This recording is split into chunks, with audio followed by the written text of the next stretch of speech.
காஞ்சி மகா சுவாமிகள் அருளிய தெய்வத்தின் குரல் பாகம் 6 பகுதி 79.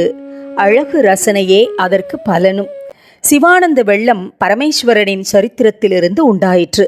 பாப அழுக்கை போக்கிற்று. தாபமான சம்சாரத்தை சமணம் செய்தது.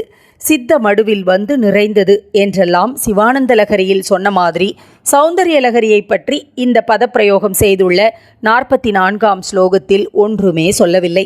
அம்பாளுடைய முகத்தின் சௌந்தரிய வெள்ளத்துக்கு ஒரு வாய்க்கால் மாதிரி அவளுடைய வகிடு ஓடுகிறது என்று மட்டும்தான் சொல்லியிருக்கிறார். அழகை காவிய ரசத்தோடு வர்ணனை செய்வதற்கு அதிகமாக விளக்கம் ஒன்றும் சொல்லி பிரகடனப்படுத்த வேண்டாம். தத்துவம் உருவகம் ஒன்றும் சொல்லாமல் அழகை தெரிந்து கொண்டு ரசிக்க தெரிந்தவர்கள் அந்த அழகுக்காகவே ரசித்து கொண்டிருந்தால் போதும் என்கிற மாதிரி விட்டிருக்கிறார். அம்பாளுடைய சௌந்தரிய வெள்ளமும் நம் பாப தாபங்களை போக்குவதுதான், நம் ஹிருதய ஏரியில் நிரம்பி நிறைவதுதான். ஆனால் இதையெல்லாம் கூட அதற்கு பலனாக சொல்லி அதனால் அந்த அழகுக்கு ஏற்றம் கொடுக்க வேண்டியதில்லை. அது அத்தனை அழகாக இருப்பதே அதற்கு பெரிய ஏற்றம். கங்கையில் முழுகினவுடன் தட்சணமே பாபம் போய்விடுகிறது, தாபம் போய்விடுகிறது. ஆனால் உடனே எழுந்து வர தோன்றுகிறதோ? அப்புறமும் ரொம்ப நாளி அந்த வெள்ளத்தில் முழுகி முழுகி நீச்சல் அடித்து கொண்டே இருக்க வேண்டும் என்றுதானே தோன்றுகிறது. பாபகரணம் தாபசமணம் என்ற பலன்களுக்காக இல்லாமல் கங்கா லகரியில் ஸ்நானம் செய்கிற ஆனந்தத்துக்காகவே, அந்த பலனுக்காகவே, ஆனால் பலன்கிலன் என்ற எண்ணங்கூட இல்லாமல் நீராடிக்கொண்டிருப்பது போல்தான் அம்பாளுடைய சௌந்தரிய பிரவாகத்திலும் அதற்காகவே முழுகி ஆனந்தப்பட வேண்டும் என்று காட்டுகிறார். ஈஸ்வர சரித்திரத்திலிருந்து சிவானந்த லகரி வந்ததாக சொன்னார். இங்கே வதன சௌந்தரிய லகரி என்று அம்பாளின் முகத்திலிருந்து லாவண்ய வெள்ளம் பெருகுவதாக சொன்னாலும் முகம் மட்டுமின்றி கேசாதி பாதம் அம்பாள் அழகு பிரவாகமாகத்தான் இருக்கிறாள். இன்னொரு ஸ்லோகத்தில் துவதீயம் சௌந்தர்யம் என்று அம்பாளின் முழு ரூபத்தையும் அழகுமயமாக சொல்லியிருக்கிறது. ஈஸ்வரனின் லீலைகளான காரியங்களான சிவச்சரித்திரத்திலிருந்து ஆனந்த லகரி பெருகியது போல அம்பாளின் ஸ்வரூபத்திலிருந்து சௌந்தரிய லகரி பெருக்கெடுக்கிறது. ஈஸ்வரன் சரித்திரங்களை நடத்தி காட்டினது போல் அவள் எதுவும் செய்ய வேண்டியிருக்கவில்லை. வெறுமே அவள் இருக்கும்போதே அவளுடைய ரூபத்திலிருந்து அழகு வெள்ளம் பிரவகிக்கிறது.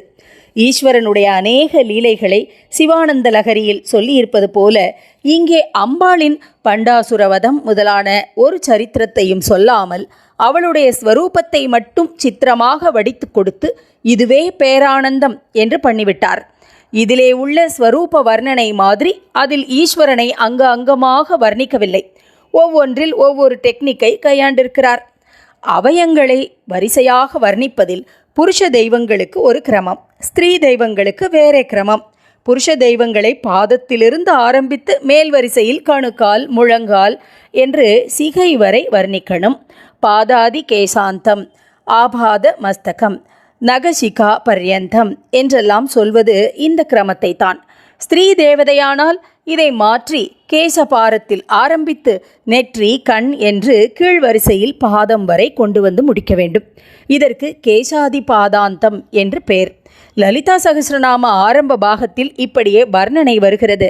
சௌந்தரிய லகரியிலும் இதே ஆர்டர் தான் பார்க்கிறோம். சிவானந்த லகரியில் ரூப வர்ணனை என்று பண்ணவில்லை. ஆனால் ஆச்சாரியாலே ஈஸ்வரனை பற்றி தனியாக ஒரு பாதாதி கேசாந்த ஸ்தோத்திரமும் பண்ணியிருக்கிறார். அதோடு அவர் திருப்தி அடைந்து விடவில்லை. அவன்தான் மாதிருக்கும் பாதியனாச்சே. அதனால் அவனை பற்றி கேசாதி பாதாந்த வர்ணனையாக இன்னொரு ஸ்தோத்திரம் பண்ணுவதும் நியாயந்தான் என்று அப்படியும் ஒன்று பண்ணியிருக்கிறார். சௌந்தரிய லகரியில் அம்பாள் அவனுடைய அர்த்த சரீரம் மட்டுமில்லை, முழு சரீரமும் தான் என்பதாக சரீரம் துவம் சம்போ என்று 34வது ஸ்லோகத்தில் சொல்லியிருக்கிறார். நிஷ்கிரியமான அரூபமான சிவம்தான் சக்தி மகிமையால் சிவனானது என்று பார்க்கும்போது அவனுடைய சரித்திரம் சரீரம் இரண்டும் அவளால்தான். அவனை பற்றிய லகரியில் சரித்திர சௌந்தரியத்தையும் அவளை பற்றிய லகரியில் சரீர சௌந்தரியத்தையும் விவரித்தே ஆனந்த ரசம் பெருகும்படி 2 தினசில் பண்ணியிருக்கிறார். அம்பாளின் சௌந்தரியத்தை வெறும் அழகை நமக்குள்ளே வாங்கி கொண்டே நாம் ஆனந்தத்தில் ரொம்பி விடுகிறோம். சரித்திரம் காரியம் என்கிற போது அவற்றை நாம் விமர்சிக்கிற மாதிரி இங்கே எதுவும் பண்ண வேண்டியதில்லை. தரிசனம் பண்ணினாலே போதும். பரம சுந்தரமான ஒன்றை அப்படியே பார்த்து கொண்டே நிற்கிறோம். அதிலேயே நிறைவாக நிறைந்து விடுகிறோம். துளி கூட சிரம சாதனை இல்லாமல் மனசுக்கு பேரானந்தமாக தரிசன மாத்திரத்தில் பூர்ணமாகி விடுகிறோம். ரொம்ப சுலபமாக தெய்வத்தை பிடிப்பதற்கு ஸ்வரூப தியானம், நாம உச்சாரணம் என்ற 2 வைத்திருக்கிறது. நாம ரூபம் என்று இந்த 2 சொல்லியிருக்கிறது. நாமாவை சொல்லிக்கொண்டே இருப்பதில் சிரம சாதனை எதுவும் இல்லை. வாயால் பண்ணுவது அது. மனக்கண்ணாலோ புறக்கண்ணாலோ ஒரு பரமமங்களமான மூர்த்தியை தரிசனம் பண்ணுவது கஷ்டமில்லாத இன்னொரு வழி. மகான்கள் ஜீவனோடு இருக்கிற திவ்ய ரூபங்களை புறக்கண்ணுக்கு முன்னாடி காண்பார்கள். நம்மால் சிலா ரூபங்களை, விக்கிரகங்களைத்தான் புறக்கண்ணால் தரிசிக்க முடிகிறது. ஜீவசக்தியோடு சஞ்சாரம் முதலானதுகளை பண்ணும் மூர்த்தியை நாம் மனக்கண்ணில்தான் காண முடிகிறது. விக்கிரகமும் பிராணப்பிரதிஷ்டை ஆகியிருப்பதால் சாக்ஷாத் ஜீவஸ்வரூபம்தான். வைஷ்ணவர்கள் அர்ச்சாவதாரம் என்றே சிறப்பித்து சொல்வார்கள். அதனால் கோயிலுக்கு போய் மூர்த்தி தரிசனம் பண்ணி அந்த அழகிலே சொக்கி கஷ்டமில்லாமல் பகவத் ஸ்மரணை பெறுகிறோம்.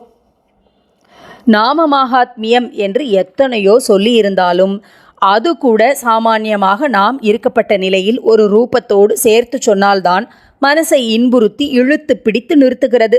ராம ராம என்று சொன்னால் ஆட்டோமேட்டிக்காக மரகத பச்சையாக கோதண்டத்தை பிடித்து கொண்டிருக்கிற ஸ்ரீ ராமச்சந்திர மூர்த்தியை மனசு நினைக்கிறது.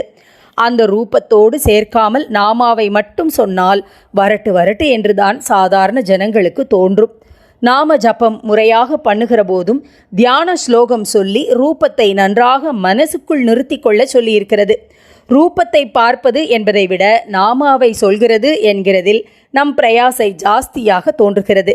சுந்தரமான ஒரு ஸ்வரூபத்தை நினைத்து பார்ப்பதே எல்லாவற்றையும் விட சுலபமாகவும் ஆனந்தமாகவும் இருக்கிறது. இதனால் தான் இந்த லகரியின் உற்பத்தி ஸ்தானம், போகிற வழி, சங்கமஸ்தானம் என்றெல்லாம் ஒன்றும் சொல்லவில்லை. ஒசந்த ரசாளு மாம்பழம் என்றால் அதை சாப்பிடுவதேதான் ஆனந்தம். அது எங்கே பழுத்தது, எப்படி பழுத்தது, வயிற்றுக்குள் போய் என்ன பண்ணுகிறது என்பதையெல்லாம் பற்றியா நினைக்கிறோம்? தேவாமிர்தத்தில் ஊறப்போட்ட ரசாளு மாம்பழமாக நமக்கு சௌந்தர்யலகரி ஸ்தோத்திரம் கிடைத்திருக்கிறது. அம்பாளுடைய ஸ்வரூபத்தை வர்ணிக்கிற இந்த ஸ்துதியே அம்பிகையின் ஸ்வரூபமாக இருக்கிறது. ஸ்தோத்திரிக்கப்படும் விஷயம், ஸ்தோத்திர கர்த்தா, ஸ்தோத்திரம் எல்லாம் ஒன்றாகவே இருக்கிறது. அதிலே ஊறி ஊறி பாராயணம் செய்தால் பாராயணம் செய்பவர்களும் அதுவே ஆகி அம்பாளாகி எல்லாம் ஆகிற தானான தனிநிலை என்கிற மோட்சத்தில் சேர்ந்து விடலாம்.